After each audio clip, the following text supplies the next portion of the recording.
आज शनिवार का दिन है, जिस दिन अपन इस दरिद्रता से मिलने के लिए पीपल के पेड़ के नीचे आए हैं। हिंदू धर्म में ये दिन पीपल के वृक्ष के लिए पूजनीय होगा। जो भी शनिवार के दिन पीपल के वृक्ष की पूजन करेगा, दूध चढ़ाएगा या मिष्ठान का भोग लगाएगा, लक्ष्मी और नारायण उसके घर में प्रवेश कर जाएगा। लक्ष्मी और नारायण उसके घर में प्रवेश करेगा। इसलिए नियम बनाया। कौन से दिन का? शनिवार। लक्ष्मी जी बोली, नारायण आपने तो एक दिन का वार लिख दिया। शंकर जी ने 7 वार बनाए हैं, रविवार, सोमवार, मंगल, बुध, गुरु, शुक्र और शनि। ये शिव जी ने बनाया। अब एक दिन आपने अपना बना लिया, बाकी के दिन अगर कोई इस पीपल के वृक्ष के नीचे आएगा और यहाँ तो दरिद्रता बैठी है, तो उसका क्या होगा? भगवान नारायण बोले, सुन दरिद्रता, तेरे से एक विनती है, अगर कोई भी मनुष्य इस पीपल के पेड़ के नीचे अगर 7 दिन में आता है और उसके हाथ में अगर कोई सामग्री होती है तो तू उसके घर में प्रवेश नहीं करेगी। नियम है पीपल के वृक्ष का, या तो पानी का लोटा लेकर जाओ, कुंकू का चोपड़ा लेकर जाओ, शक्कर लेकर जाओ, या पेड़ के नीचे चींटी को डालने के लिए आटा ले जाओ, पर खाली हाथ पीपल के वृक्ष के नीचे कभी मत जाओ, कभी नहीं जाओ। खाली हाथ जाओगे तो दरिद्रता तुम्हारे घर में प्रवेश करेगी। दरिद्रता उठकर खड़ी होकर बोली, नारायण तुमने अपनी मनमानी करी है, एक दिन मुझे भी मेरा चाहिए। भगवान ने कहा, बोल कौन सा दिन चाहिए? दरिद्रता कहती है, रविवार के दिन इस पीपल के वृक्ष के नीचे मैं दिन भर नृत्य करूं, इसमें रहूं, और जो यहां आए रविवार को मैं उसके घर में प्रवेश करूं। भगवान ने कहा, ठीक है।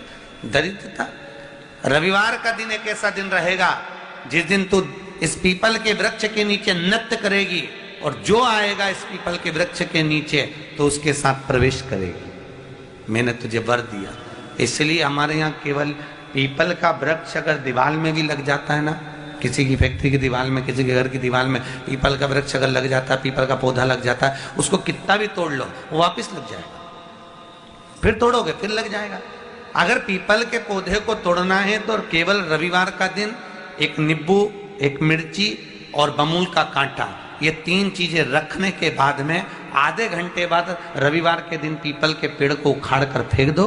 दूसरी बार कभी पीपल दीवार में लगता ही नहीं, कभी नहीं लग सकता। केवल एक रविवार का, केवल एक संडे, इतवार का। घर में दीवारों पर अगर पीपल लग भी गया है, इसलिए पीपल के वृक्ष को उखाड़ने का, अगर घर में पीपल लगा हुआ है या पीपल का पौधा हमारे घर में लग गया, उसको उतारना, निकालना, लगाना, तो पीपल के वृक्ष को अगर निकाला जाता है तो रविवार के दिन, और अगर पीपल के वृक्ष को कहीं लगाया जाता है तो सोमवार के दिन या मंगलवार के दिन, बुधवार के दिन, इन दिनों में लगा सकते पीपल के वृक्ष कहीं लगाना।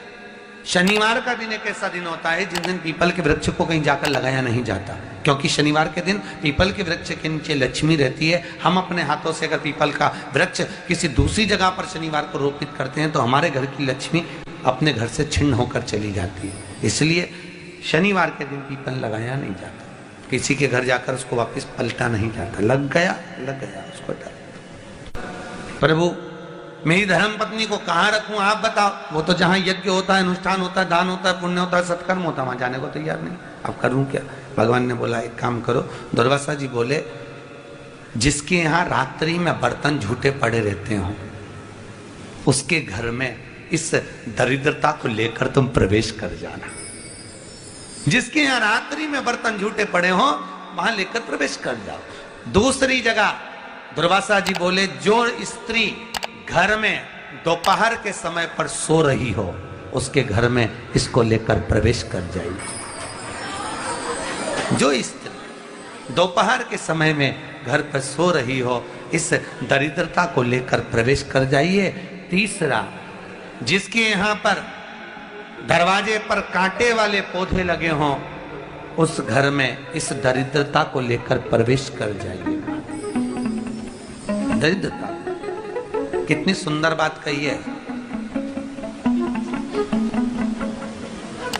दाता और विधाता, कौन कौन? दाता और विधाता। लक्ष्मी और दरिद्रता के सगे भाई हैं। कौन कौन? दाता और विधाता। दाता को फिटकरी प्रिय है, विधाता को नमक प्रिय है। ये दोनों हमेशा लक्ष्मी को और दरिद्रता को दोनों को समझाते थे, दोनों में प्रेम बढ़ाते थे। आज भी हिंदू धर्म की रीति है, यहां तो ठीक है, जिसके यहां पर भी अगर थोड़ी सी भी परेशानी होती है, थोड़ा सा क्लेश होता है, अशांति होती है, लक्ष्मी नहीं टिक रही हो, काम नहीं बन रहे हो, बहुत प्रयास करा जा रहा हो और हमारा कार्य नहीं होता, तो क्या करते हैं? फिटकरी और नमक को पानी में डाल देते हैं और घर में पोछा लगा देते हैं। आप लोगों ने आजकल फेसबुक पे भी पढ़ा होगा, व्हाट्सएप पे भी पढ़ा होगा। तो क्यों लिखा उसमें? उसका कारण ही केवल इतना है कि दाता और विधाता की प्रियता उसमें। माता ख्याति के जो 4 बच्चे हुए, इसमें जो 2 लड़के हैं, दाता और विधाता, उसकी प्रियता उसमें, उसकी पूर्णता उसमें। अब दुर्वासा जी बोले अपनी धर्म पत्नी को वहां लेकर, जहां कांटेदार पौधे लगे हों वहां पर लेकर प्रवेश कर जाइए। कांटेदार पौधों में उस दरिद्रता का निवास हो गया।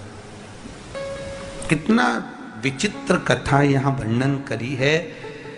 श्रीमद् भागवत के अंतर्गत जो वर्णन किया कि मृत्यु निश्चित है, रोग ऐसा शनि महाराज के कारण हो गया हो, अच्छे काम करते करते उल्टे हो रहे हैं, होते हैं किसी किसी के साथ में, विपरीत परिस्थितियां आ जाती है, अच्छा करने जाओ बुरा हो जाता है, अच्छा कर्म करने जाओ बुरा हो जाता है। तो पीपल के वृक्ष की जो छाल होती है, छाल देखिए, पीपल के वृक्ष में जो छाल लगी होती है, उस छाल को घिसकर चंदन बनाकर भगवान शंकर का स्नान कराकर, अभिषेक कराकर, पूजन कराकर, पूजन कराने के बाद में पिपलेश्वर महादेव का नाम लेकर, कौन से महादेव? पिपलेश्वर महादेव का नाम लेकर वो जो घिसी हुई छाल होती है, उस छाल का तिलक भगवान शंकर को लगा लो और उसी का थोड़ा सा भाग अपने कंठ पर, मस्तक पर लगाना प्रारंभ कर दो। धीरे धीरे जो विपरीत दशा है वो सुधरना प्रारंभ हो जाती है। पर नाम याद रखना, पिपलेश्वर। काशी में जो शिव जी की स्थापना कौन ने करी? काशी में जो शंकर भगवान बैठे उनकी स्थापना करी थी शनि महाराज ने। किसने करी थी? शनि महाराज ने। क्योंकि भगवान शनि महाराज को उनकी माता के द्वारा श्रापित हो गए और शनि महाराज कांपने लगे। शनि महाराज कांपते कांपते, मैं जाऊं तो जाऊं कहां, करूं तो करूं क्या? महाराज, शनि महाराज दौड़े और दौड़कर भगवान भोलेनाथ के पास पहुंचे। हे शंकर, त्रिकालदर्शी, कैलाशी, अविनाशी, कृपा करिए बाबा भोलेनाथ, कृपा करो। क्योंकि दुनिया में 33 करोड़ देवी देवता हैं जिनको शनि लग सकता है, केवल एक, किसको छोड़कर? शिव को छोड़कर। राम जी को शनि लगा तो 14 वर्ष वनवास चले गए। कृष्ण को शनि लगा तो मथुरा छोड़कर द्वारका चले गए।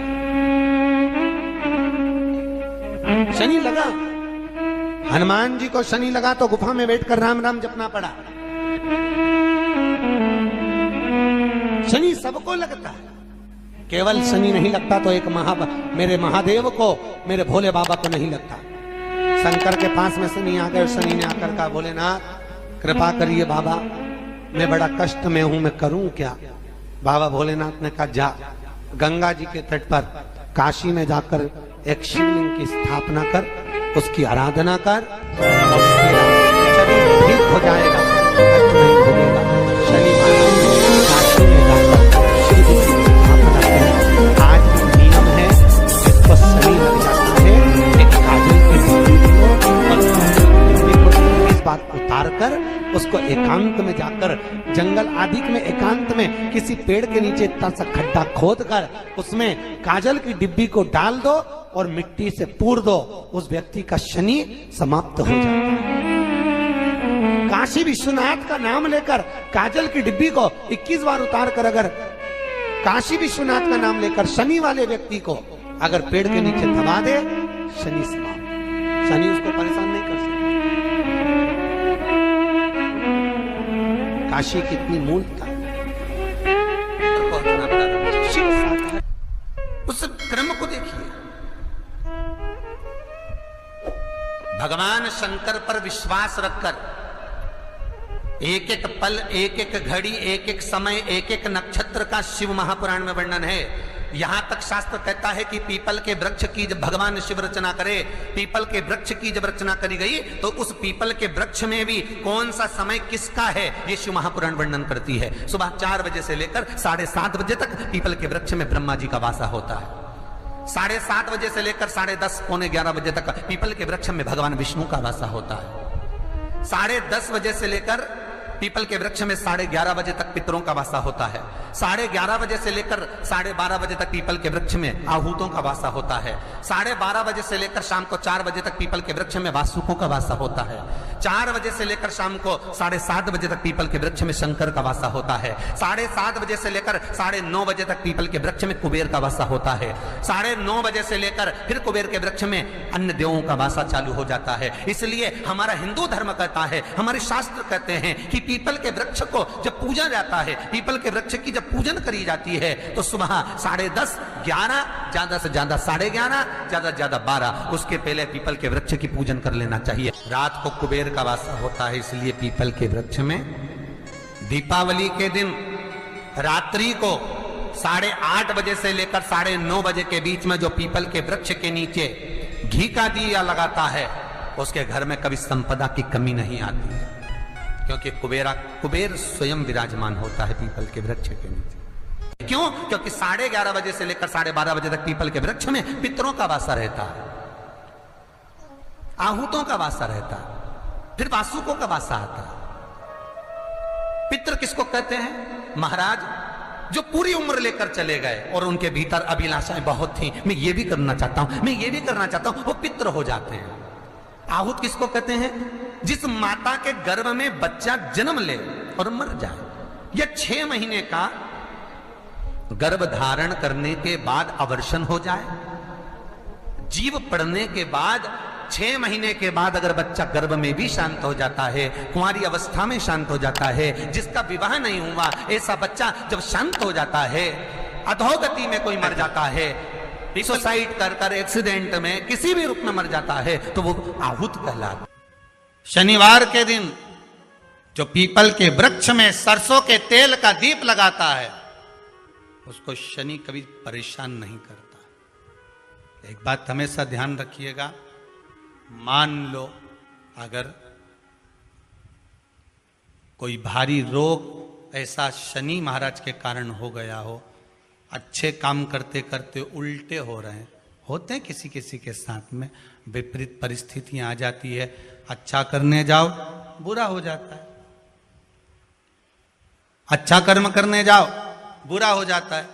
तो पीपल के वृक्ष की जो छाल होती है, छाल देखिए, पीपल के वृक्ष में जो छाल लगी होती है, उस छाल को घिसकर चंदन बनाकर भगवान शंकर का स्नान कराकर, अभिषेक कराकर, पूजन कराने के बाद में पिपलेश्वर महादेव का नाम लेकर, कौन से महादेव?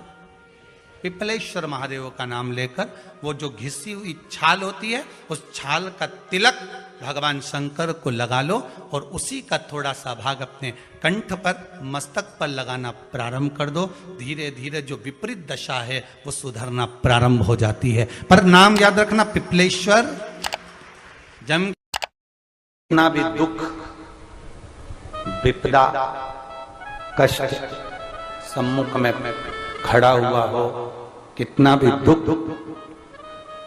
पूंजी धन की अगर आपको कमी पड़ रही है और ऐसा लग रहा है कि मेरे पास में कुछ भी नहीं, हम तो यहां तक कहेंगे कोई मकान बना रहे हो, बेटी का विवाह कर रहे हो, बेटे का विवाह कर रहे हो, कोई अच्छा कार्य कर रहे हो, धन संपदा की भी कमती दिखे तो समय पर कांता भगवान का स्मरण कर, कांता चक्र का स्मरण कर, शिव और नारायण का नाम लेकर, एक बेलपत्र, एक शमी पत्र, एक श्वेत पुष्प, एक लाल पुष्प, दोनों हाथ में लेकर भगवान शंकर के अशोक सुंदरी के स्थान पर अगर समर्पित करा जाए तो संपदा की भी कमी नहीं आती। वो कांता चक्र है जो नारायण के। यहां तक शिव महापुराण की कथा कहती है, अगर कोई विद्वत ब्राह्मण ने आपको बताया है कि आपके घर में पितृदोष है, कोई विद्वान ब्राह्मण ने बता दिया कि आपके घर में काल सर्प दोष है, कोई विद्वान ब्राह्मण ने बता दिया कि आपके यहाँ पर ये वास्तु दोष है, और इस दोष को मिटाना जरूरी है। कोई ने आपको बताया, उस समय पर हमें घबराना नहीं।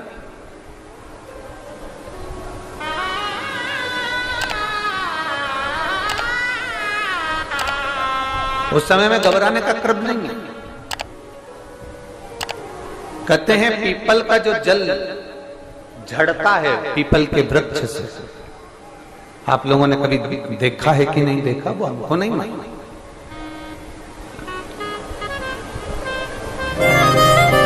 कितना भी अगर कोई वास्तु दोष बता दिया, पितृ दोष बता दिया, काल दोष बता दिया, कितना भी अगर कोई दोष बता दे, तो पीपल का जो जल वृक्ष में से झड़ता है, कभी कभी आप उसके नीचे हाथ रखकर देखना, थाली रखकर देखना, पत्थर पर देखना, तो वहां पर भी पानी के निशान आपको मिलेंगे, बूंद के निशान मिलेंगे।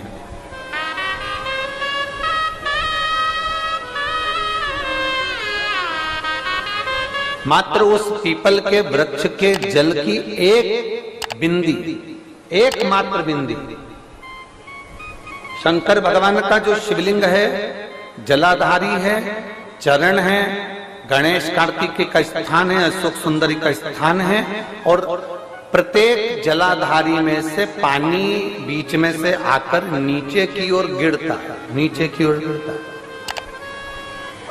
आप लोगों के स्मरण में हमने पहले भी बताया कि राइट में किसका स्थान है, गणेश जी का, लेफ्ट में कार्तिकेय, बीच में अशोक सुंदरी। ये क्या है, पार्वती जी का हस्त कमल शिवलिंग, और ऊपर से जो जल एक एक बूंद शंकर जी के शिवलिंग पर गिर रहा है, वो शंकर जी की 5 लड़कियां जया, विषहरा, शामली बारी, दौतली और देव, शंकर जी की 5 लड़कियों एक एक बूंद पानी शिव जी पर गिरा रहा है।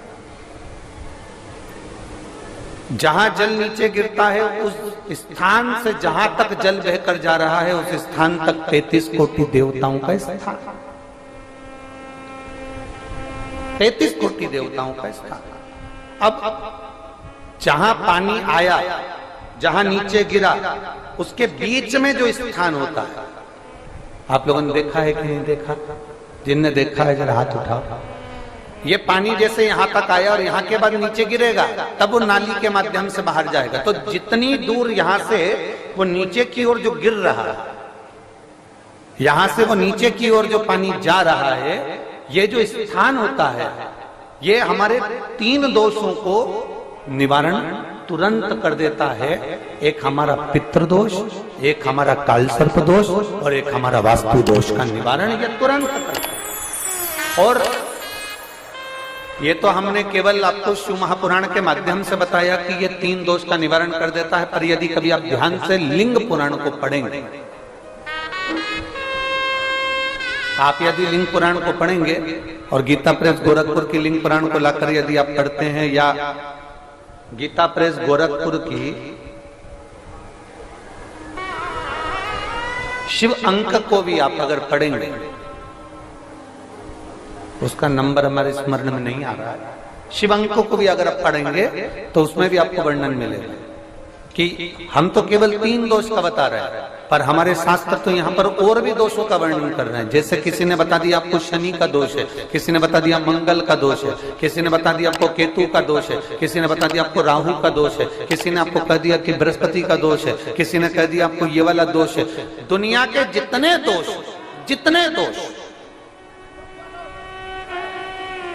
पीपल के वृक्ष के झड़ता हुआ जल की एक बूंद का स्पर्श, भले वो सूख गई हो, उसका एक स्पर्श मात्र जहां पानी नीचे की ओर गिर रहा है, उतनी परिधि, उतनी जगह के बीच में जहां से पानी गिरता है, बस उस स्थान पर अगर वो उंगली अपना नाम और गोत्र का स्मरण कर कर भी लगा दी जाए और एक लोटा जल चढ़ा दिया जाए, तो ये जितने दुनिया के दोष हैं वो अपने आप समाप्त हो ही जाते हैं। शंकर की भक्ति का है मूल में बोल बम का नारा है। और अच्छे से समझ लो, जरा ध्यान में आ जाए।